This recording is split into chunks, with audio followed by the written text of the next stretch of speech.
This video is brought to you by VIP Joe 8, the only true Imperial by Joe. The journey of VIP Joe 8's rebirth started in northern England, and has unfolded across multiple continents, with amazing highs and life-threatening lows. It involves a series of events that have led to the rebirth of a 300-year-old Imperial Chinese liquor, that hails from within the walls of the Forbidden City. The VIP Joe 8 recipe consists of 9 ingredients personally selected by the Kangxi Emperor.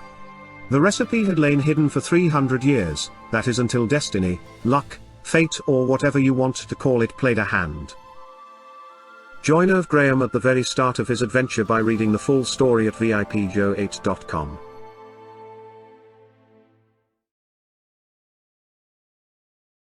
It's called Changyiyang, the Long River.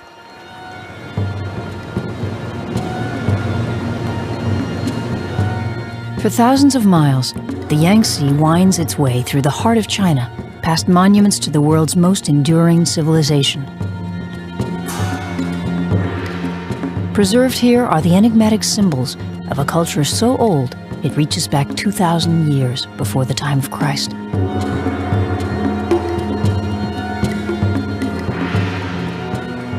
Today, up to 17 million tourists a year flock to see the treasures of the Yangtze. Some are living museums, some are thriving spiritual centers, like the temples at Fengdu and Shibuzhai. Others are lost cities ruined by the passage of time. Yandu was at the height of its power before Columbus arrived in the New World.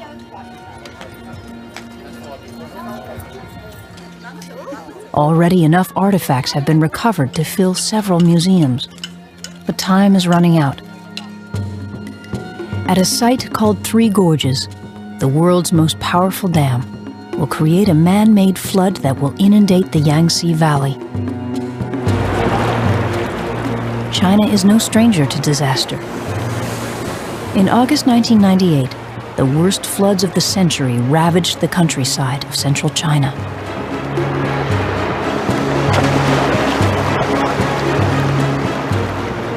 The Chinese army tried to rescue an area the size of New Zealand and failed. 13 million people were displaced from their homes. In this century alone, the Yangtze has claimed over 300,000 lives. Yet the people endure. For as long as they can remember, the floodwaters of the Yangtze have been the lifeblood of China.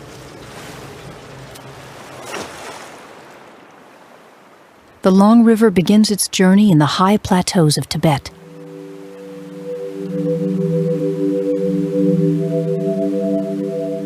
Born of ancient glaciers, it plunges over 21,000 feet before cascading into the tributaries of the Yangtze Valley and making its way to the sea.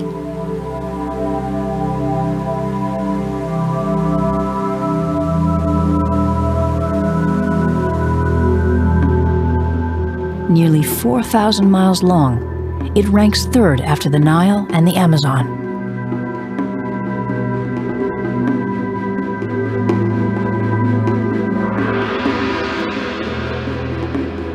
Its drainage area is the size of Mexico.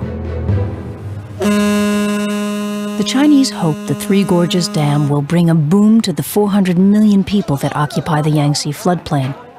But prosperity comes at a price. Rising water will soon obliterate one of the strangest chapters in Chinese history. Professor Ran Ruichan crosses a swift-flowing tributary north of the river.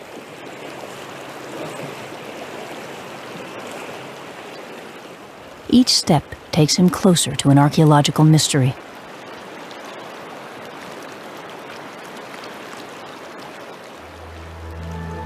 These are the hanging coffins of the Yangtze, the most bizarre burial site in all of Asia.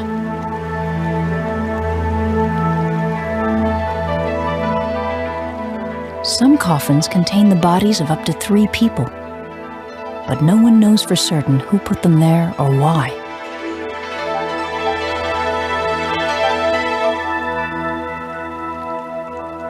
one can only marvel at the skill and resolve of these ancient climbers.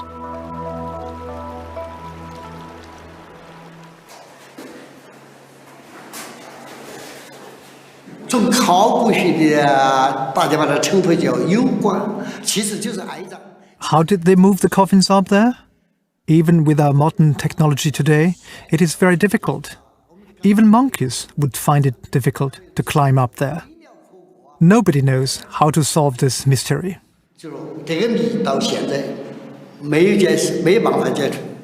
Hoisting coffins up a mountain is not typically Chinese.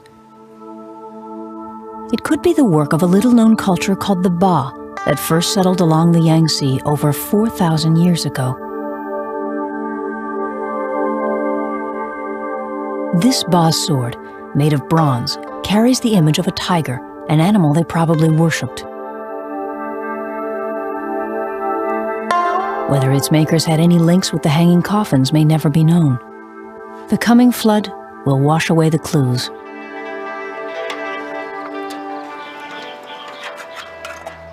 By the year 2002, rising water behind the dam will entomb some 1,200 known archaeological digs.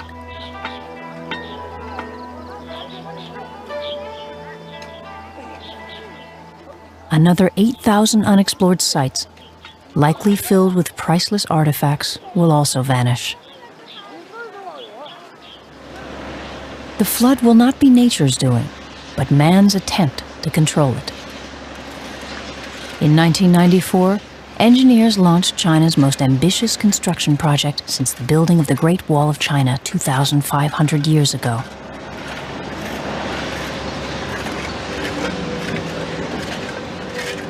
When completed, the Three Gorges Dam will be the world's largest producer of hydroelectric power and the costliest, at 20 times the total annual budget of the United Nations.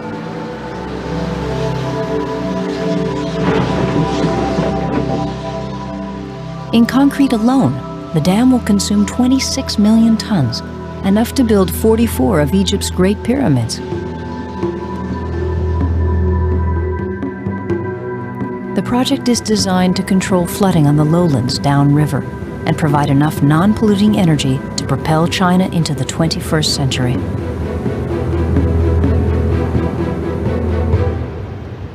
While the dam holds out the promise of a new future, its construction threatens one of the world's richest deposits of ancient history. The dam will form a reservoir the length of Lake Superior. By 2002, the low-lying areas of the river valley will be submerged along with hundreds of archaeological sites. In 2004, when the dam is nearly completed, the water level will rise to 500 feet. 13 cities, 140 towns, and more than 1,300 villages will be engulfed. By 2009, the surface will rise to its full height of 577 feet, creating the largest artificial body of water on Earth. A casualty of China's progress is the Yangtze's fabled Three Gorges.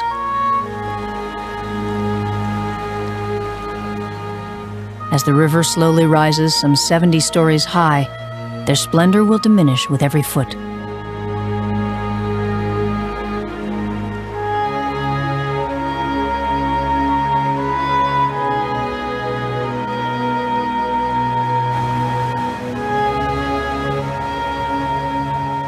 Tourists from around the world arrive daily to relish one of nature's great spectacles before it's lost.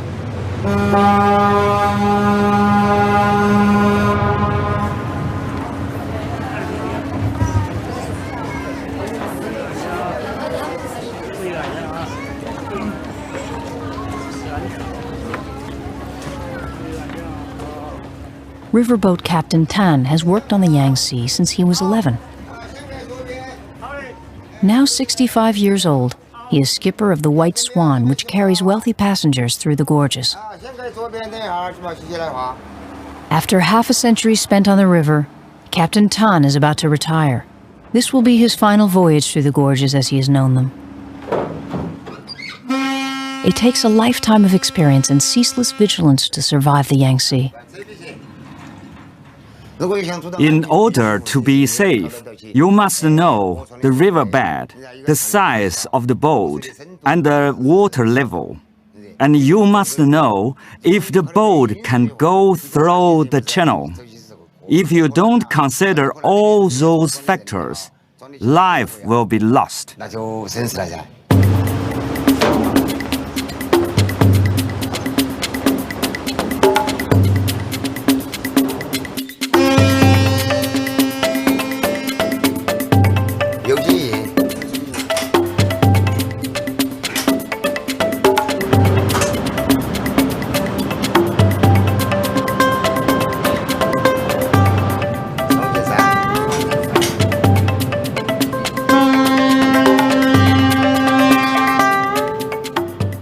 The ancient Chinese believed the river was controlled by malicious dragons.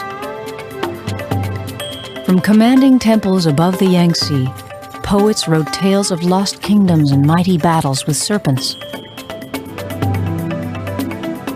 But now there's a new dragon, one that pits the raw power of the future against the cultural legacy of the past. Dr. Yu Wei Chao is the former director of the Beijing History Museum. In the Three Gorges area, there are over 1,200 ancient sites, above ground and underground. They have great historical value, especially regarding the bar race. These were a people who were extremely brave in war, but who loved dancing and singing as well. We hope to understand more about the bar culture before it gets completely washed away in the flood, so we can share it with the world. This is my dream. As early as the 1950s, archaeologists found traces of an ancient people on the fringe of the Yangtze River basin.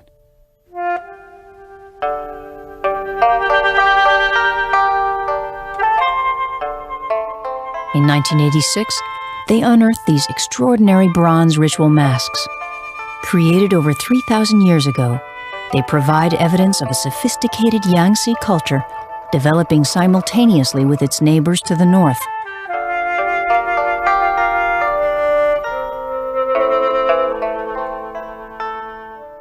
Today, the region has been identified as a vital cultural hub, a new unexplored center of civilization. Archaeologists gained a stunning view of Yangtze culture when construction began on the Three Gorges Dam. The entire island of Zhengbao was slated for destruction.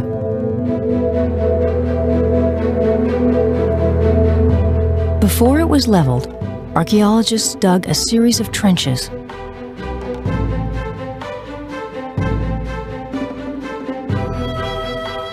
A few feet down, they hit pay dirt. Ba period pottery was everywhere. When the pots were reassembled, their eccentric shapes and abstract decorations revealed an imaginative and enigmatic people. These unusual symbols appear to be a new language, but so far no one has been able to crack the code.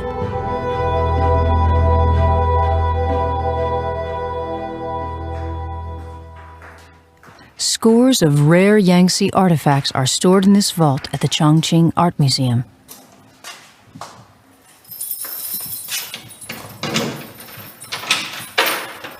The security system is so secret, no film crew has ever been allowed inside until now. To conceal the array of sensors, filming was confined to only one angle.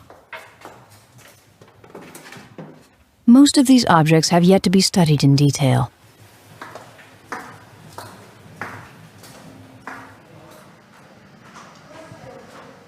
But one thing is known. The museum's growing collection proves Yangtze artisans were endowed with great skill and vision. Some 2,000 years ago, they created masterworks of porcelain. This Yangtze maiden is a world-class example of elegant simplicity.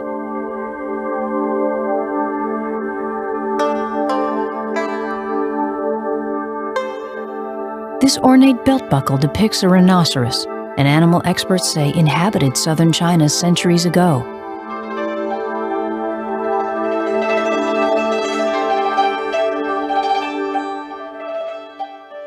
Gold objects are rare in China. This exquisite bowl is over 1,000 years old and almost solid gold.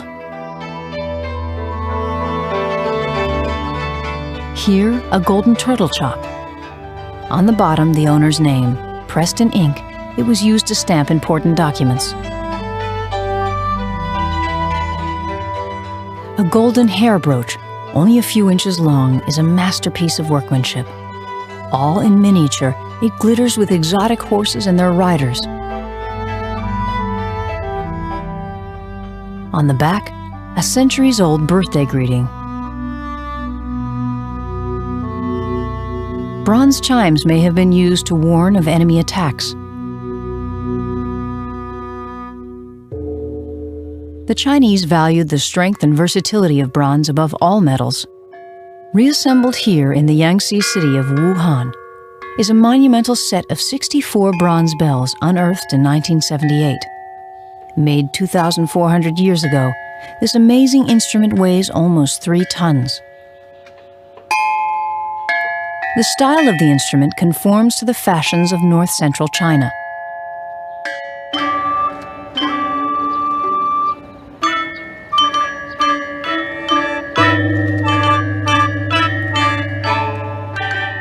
The melody is played on the top bells, the accompaniment on the giant bells below.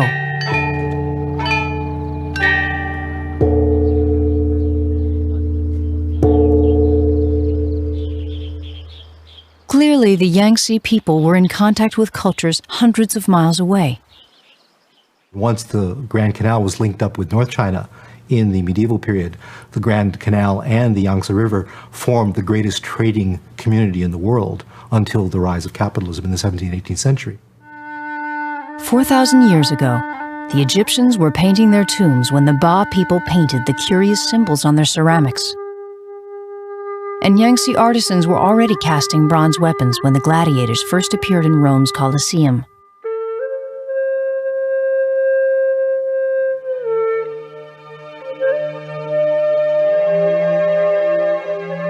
To comprehend the potential loss of ancient treasures to the Three Gorges Dam, Professor Yu Wei Chao looked to the west for a comparable disaster. In southern Italy, the ancient city of Pompeii, which was destroyed by a volcano 2,000 years ago, can still be visited, even excavated today. However, the very soil in the Three Gorges area will be scattered and gone once it comes into contact with water from the flooding. It will be gone forever. It is an irreparable loss, and we must do our best to save it.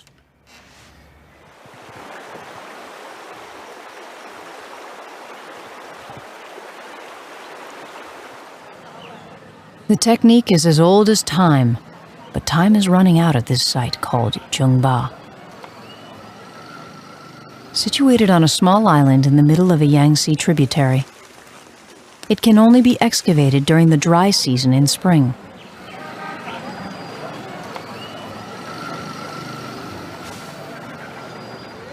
Strewn with ancient pottery and gravesites, Zhengba holds valuable clues to how and when the Yangtze Valley was settled. But to find them, workers must remove hundreds of tons of soil by hand.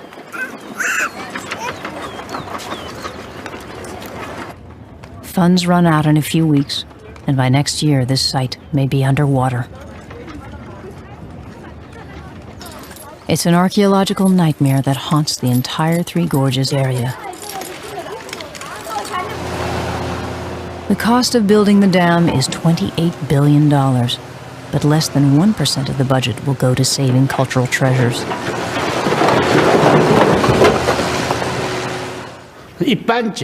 In advanced countries, that percentage could be between 3 to 5% of a construction budget. We originally hoped the Three Gorges area, because of its ancient culture and historical importance, would also recover 3 to 5%. While excavators race against time, the White Swan sails toward the gorges.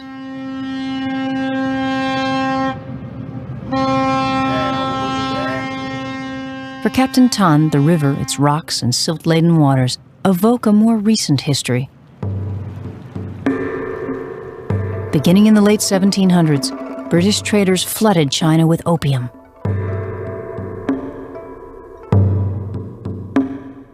When Chinese leaders attempted to shut the drug trade down, the Opium Wars exploded on the Yangtze.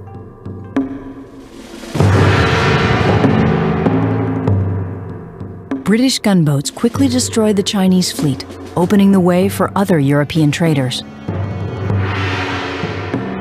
The Chinese bitterly resented the invaders, but they made an exception for one man.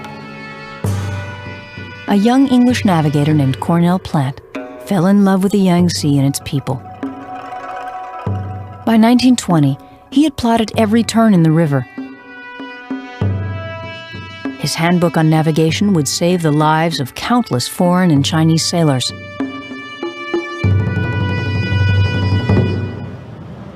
Just before Jiling, the first of the three gorges, the White Swan passes a unique memorial at the town of Jintan. This obelisk was dedicated to Cornell Plant on his death. It's the only surviving monument to a foreigner on the Yangtze. The inscription was defaced during the Cultural Revolution, but the old people still remember the words. Father of the Upper River.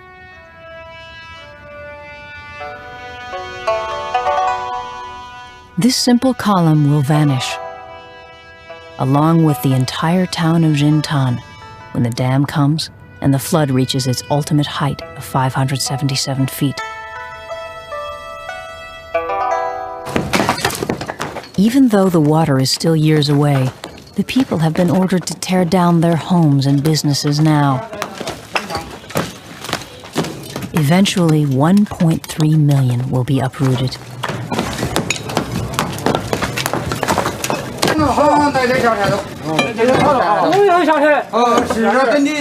Destruction of the buildings will prevent squatters from moving in after the evacuation and minimize navigation hazards after the flood. The population will be relocated to a modern housing complex under construction above the water level line.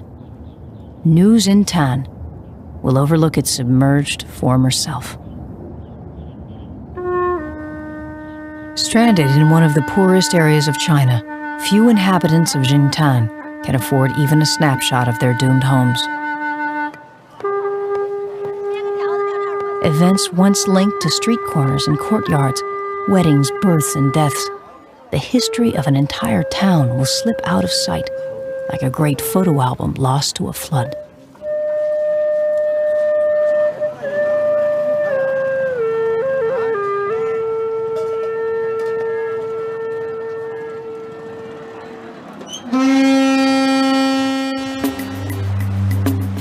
Captain Tan and the White Swan now pass through Jiling Gorge. A 30-mile notch through solid rock, Jiling is the longest of the gorges and notorious for its hidden shoals and rocks. When only 16 years old, Tan first sailed through the gorges as a crewman.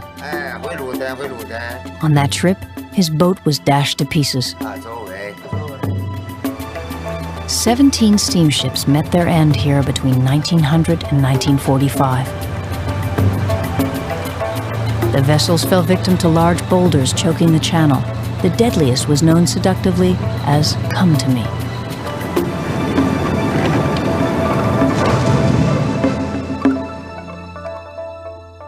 The Yangtze is the wellspring of Chinese mythology. The ancients thought its jagged peaks resembled gods and heavenly guardians. The great beauty of the river lured generations of poets and mystics to the magnificent temples that dot the hills around the three gorges.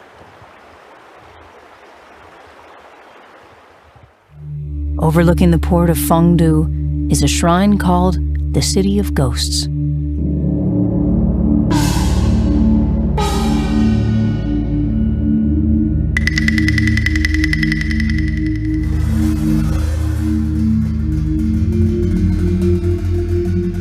Dedicated to the god of Hades, it's haunted with Buddhist demons and devils. The endless punishment of human sinners is their mission.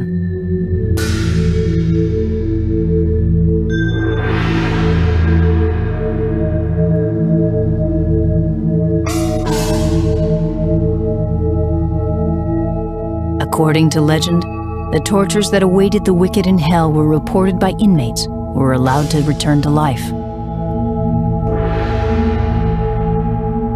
Their horrifying vignettes are housed in a series of temples constructed about 14 centuries ago.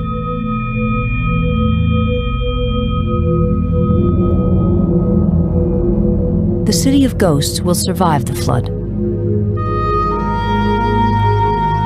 but the entire port of Fengdu will be sacrificed to the Three Gorges Reservoir.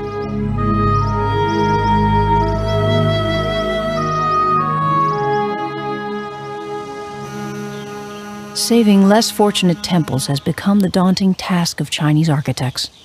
Downriver from Fengdu is the magnificent temple called Shibuze, or Stone Precious Temple. The temple's most breathtaking feature is a towering pagoda. 135 feet high, it is the tallest wooden building in China. Located on a rocky outcrop, the pagoda's internal staircase winds upward for 12 stories. The builders used no nails. The structure was lashed into holes carved into the cliff face.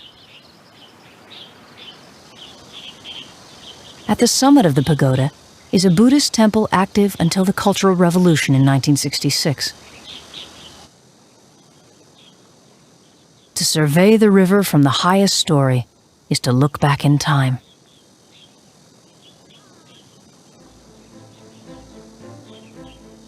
While the dam will engulf the town below, officials hope to rescue the complex with an ambitious project. This is how the temple appears today.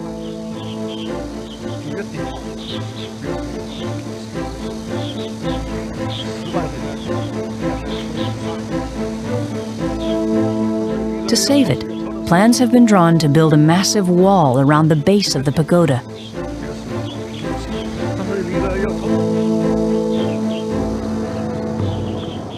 If the necessary funds can be raised, the temple will become a virtual island within the Three Gorges Reservoir.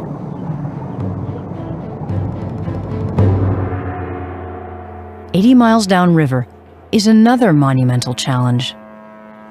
Zhangfei Temple commemorates the period between 220 and 265 AD, when 3 separate states ruled the Yangtze River area. Zhang Fei was a heroic general in the state called Shu. Zhang helped purge the land of corruption, but was ultimately murdered by his treasonous officers. In the 1960s, Mao's Red Guards ransacked some of China's most sacred places. Not only was Zhang Fei's temple threatened, but also its collection of some of the greatest calligraphy of the Yangtze. Such historical treasures suffered damages and destruction during the Cultural Revolution. So to save these cultural relics, intellectuals here wrote Chairman Mao's quotations on the reverse sides. No Red Guard would dare destroy the thoughts of Mao, so the priceless tablets of Zhang Fei Temple survived. This 156-meter line indicates where the water level will lie in just 5 short years, unless millions of dollars can be raised to rescue the temple from the reservoir.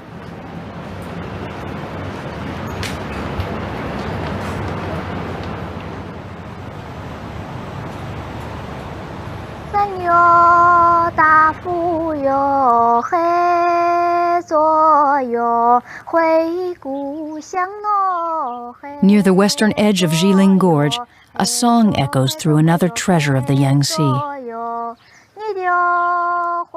It laments the passing of the poet Kuei Yuan. His works have been compared to a host of Western Romantic poets, from Shakespeare to William Blake. High above the city of Zigwei, this splendid temple was created in his honor. Standing some 300 feet above the water, it's hard to imagine the rising waters will reach this high, but they will.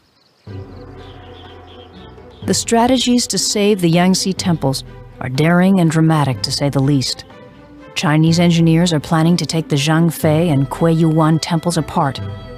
Piece by piece, wall by wall, they will be reassembled on a higher ground, a feat that demands extraordinary skill and determination.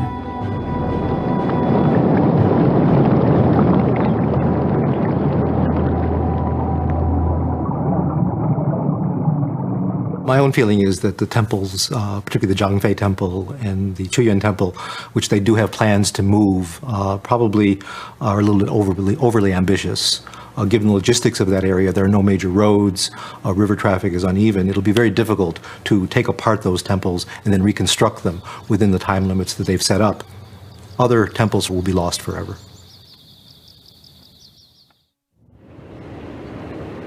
During periods of drought, the waters of the Yangtze recede low enough to reveal an extraordinary sight. This rare archival footage of White Crane Ridge documents a bar of sandstone covered with stylized carvings of fish. The eyes of the fish mark low tide. They were carved in the 8th century over a period of 72 years.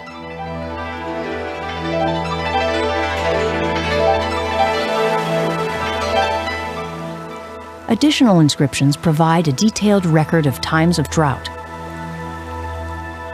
A clue to the whims of ancient climate, they span 1,000 years. But soon the tide will ebb no more at White Crane Ridge.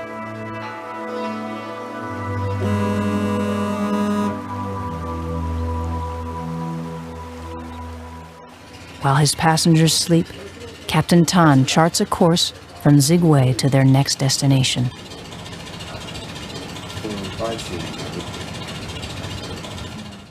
Upriver from Jiling Gorge is Wu Gorge. 25 miles long, it overlaps the borders of Hubei and Sichuan provinces.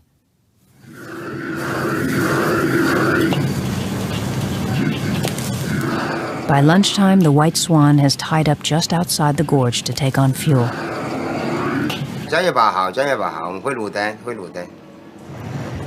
Further down the pier, a chartered boat has arrived to pick up a package from the past. Excavators from the Zhengba site are sending another shipment to the museum in Chongqing. This crate is filled with ceramic artifacts. Over the past week, work at the site has shifted into high gear. There's been a breakthrough in a mystery that has long puzzled archaeologists.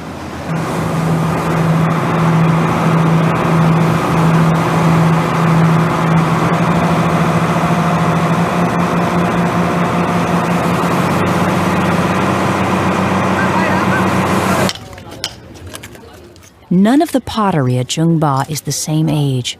Instead, it spans thousands of years, suggesting the site was continuously occupied. The buildings of one culture were constructed on the ruins of another, making Zhengba a layer cake of Yangtze history. This is a major site compared with other sites in the Three Gorges. It can be dated back around 4,500 years through the Neolithic age. The remains here include house foundations, pottery making, cemeteries, trash heaps, tools of production, and tools of daily life.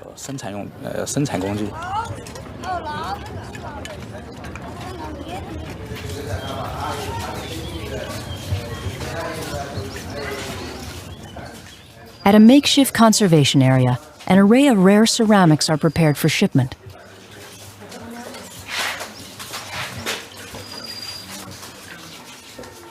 Here, fragments of human history span a gulf of time that reaches back to when the Egyptians built their first library in 2500 BC.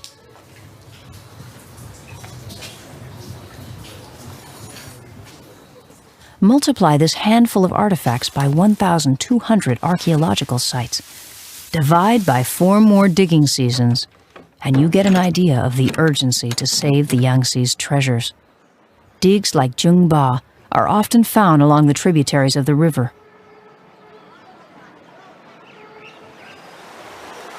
None are more breathtaking than the Daning. Snaking north from Wushan, it's one of the most unspoiled stretches of water in all of China. The river is a maze of shallow twists and turns.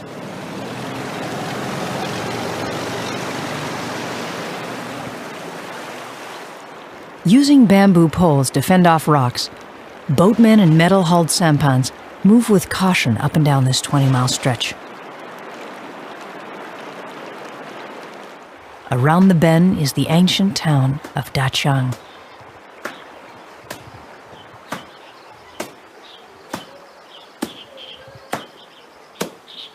The region was first settled in the 3rd century AD, but the present town dates back 400 years.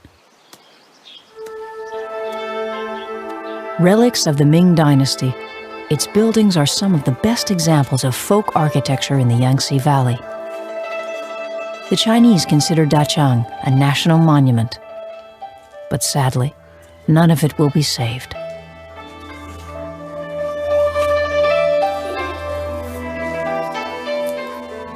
The Daning also harbors one of the great scenic treasures of the world.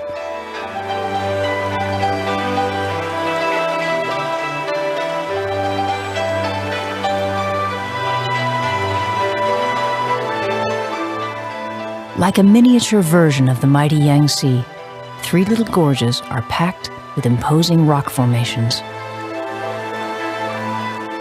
When the dam is completed, the Daning will rise dramatically until its pristine beauty is engulfed under over 500 feet of water.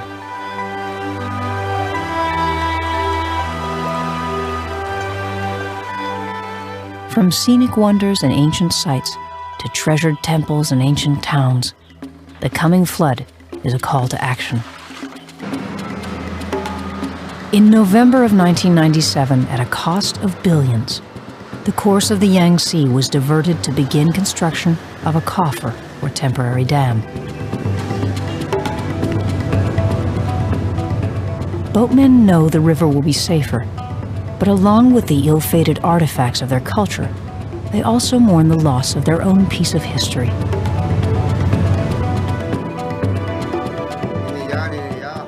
Captain Tan and his generations are living testimony to the triumphs and tragedies of life on the Yangtze. Surveying the shore from his pilot house summons the painful memory of a time when danger lurked around every bend and death was commonplace.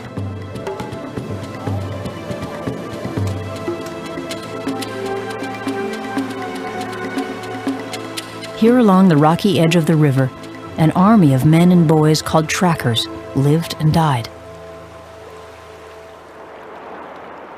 Until the 1940s, when boats were powered by their own steam, vessels weighing as much as 120 tons were pulled upriver by human muscle. The river flowed fast, and the path was narrow. If you fell, you died.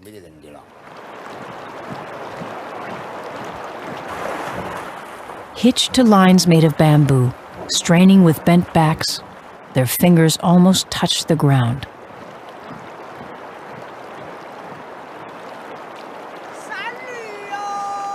As they pulled, they sang to ease the pain.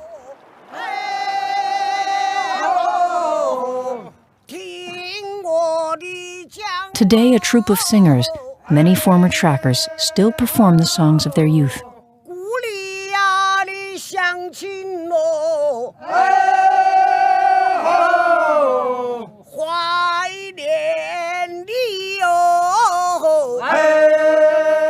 One in 20 boats were destroyed, but no one knows how many trackers were pulled to their deaths.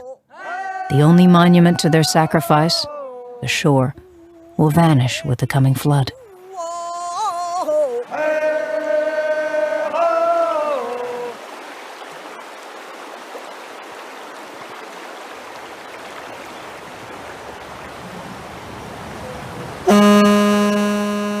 The White Swan enters Wusha Gorge.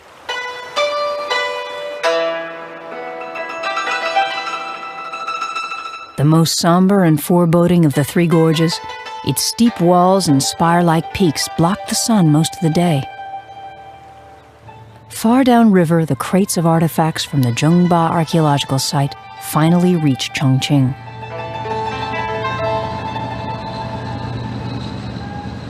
Waiting at dockside to protect the treasures are security officers from the Chongqing Museum.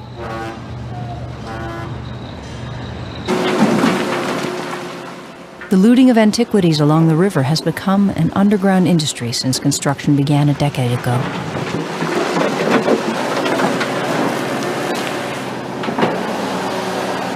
New roads opened the way for the lucrative trade. Peasants and other people in that area are realizing they can grow wealthy from finding these antiquities. Gangs and other groups are involved in this as well. When someone finds something, they're paid off. Very often it winds up in some sort of network that goes either to the south or to North China and then finds its way out of China into Taiwan or other areas, Japan and the West, for example. These gangs are very sophisticated. They have up-to-date equipment, cell phones, and other kinds of equipment. They're well funded, much better funded than the local authorities, the police, and the local preservationists. So that in the race for these antiquities, the people who are getting them out of the country are winning over the people who are trying to keep them in the museums. Thefts from museums are alarmingly on the rise. 9 rare bronzes were recently stolen from the Chuyuan Temple. Works of art belonging to the Zhangfei Temple have also disappeared. In Fengji, peasants hunting for artifacts assaulted officials who tried to stop them.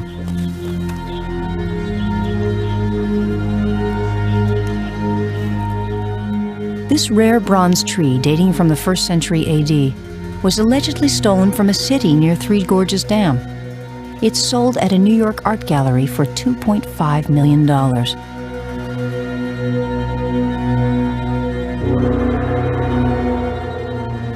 Security officers throughout the region are in desperate need of funding. Until then, the race to protect the treasures of the Yangtze is a standoff at best.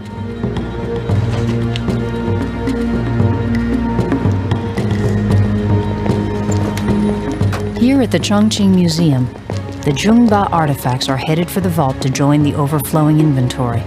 Among them, Chinese scholars are finding new clues to the Ba culture. They think this urn-shaped object, called a chunyu, was used by the Ba to accompany war chants. It carries the distinctive symbol of the tiger. Some believe the tiger may also link the ancient Ba to a people called the Tujia. Today, the Tujia live in scattered settlements along the Three Gorges.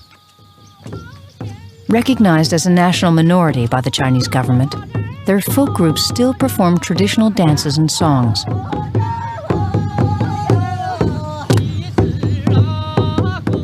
Many of their rites celebrate the tiger, the very same icon found on ancient Ba swords and chunyu drums. Could they be the descendants of the ancient Ba? To find out, a study is underway to trace the ancestry of the Tujia. DNA taken from blood samples will be compared with DNA extracted from the bones of the ancient Ba. Archaeologists hope to solve the puzzle of the hanging coffins, the mysterious Ba, and the Tujia people before the Three Gorges Dam wipes away the pieces.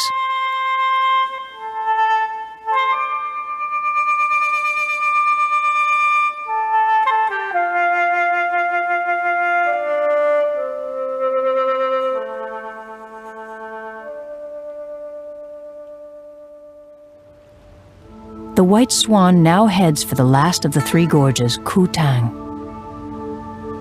Barely 5 miles long, it's flanked by steep cliffs and towering peaks.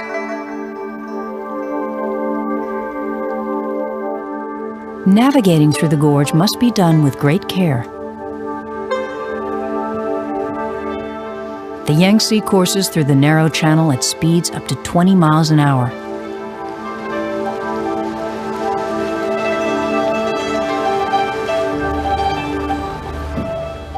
To warn ships away from hidden rocks, China maintains some 4,000 beacons along the middle and upper river, some in metal boats anchored to the bottom.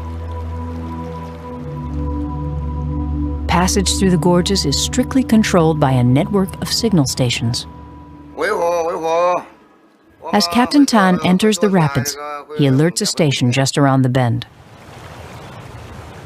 All traffic is halted to allow the White Swan safe passage through the Narrows.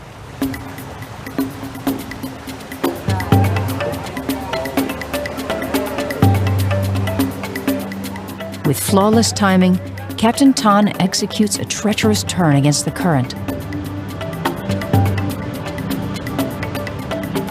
a white swan glides through the gorge with grace to spare.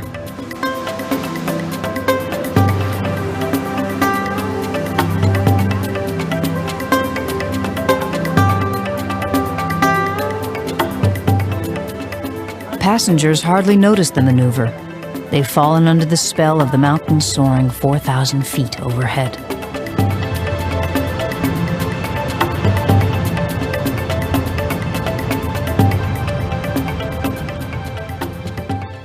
A day later, Captain Tan puts in at Chibudzai.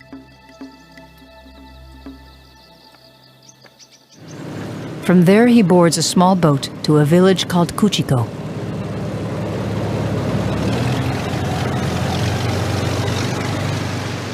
Tan was born here, and his exploits have made him a local hero of sorts.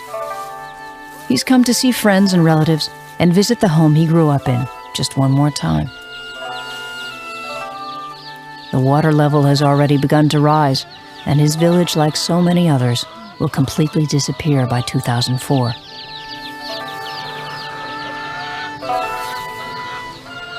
A Chinese poet wrote that a lifetime is like a finely spun thread. The thread that binds Captain Tan to his village and the river below are about to break. Tomorrow his lifelong adventure will come to a close.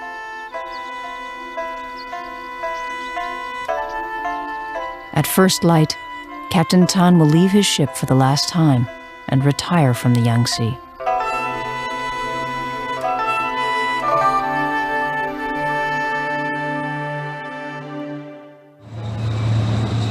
Until a new highway is completed, the river will provide the best pathway to the highly populated Chongqing.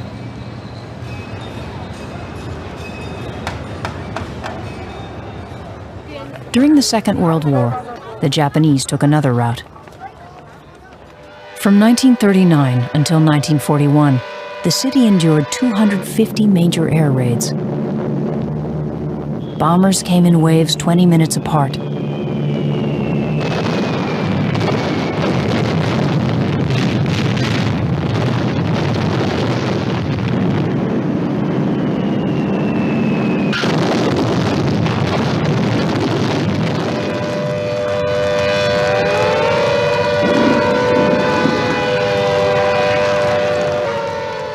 $200,000 Chinese died, many suffocated in shelters waiting for the rain of bombs to end.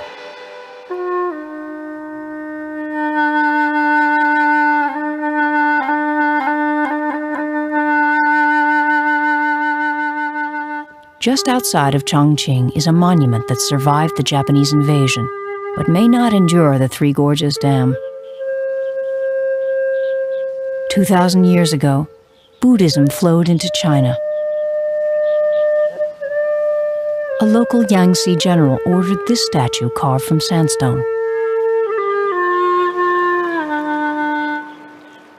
Buddha sat at water's edge to allow boatmen to worship as they drifted past.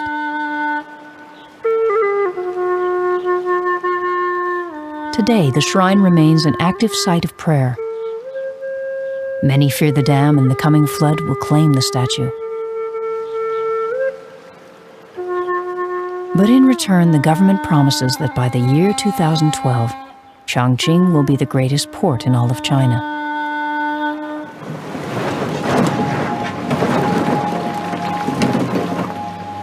Hundreds of miles upriver, 40,000 workers, engineers, and specialists are racing to meet the deadline.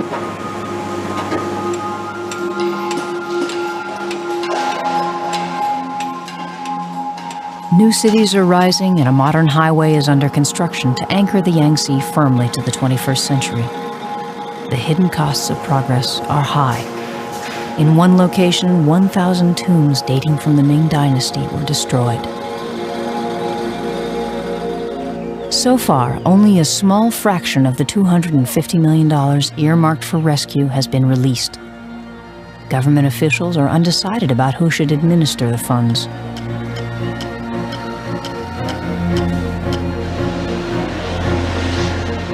While an army of construction workers rushes to complete the dam, a small but dedicated group of archaeologists continues the struggle to salvage the past. For now, countless treasures of the Yangtze await their fate.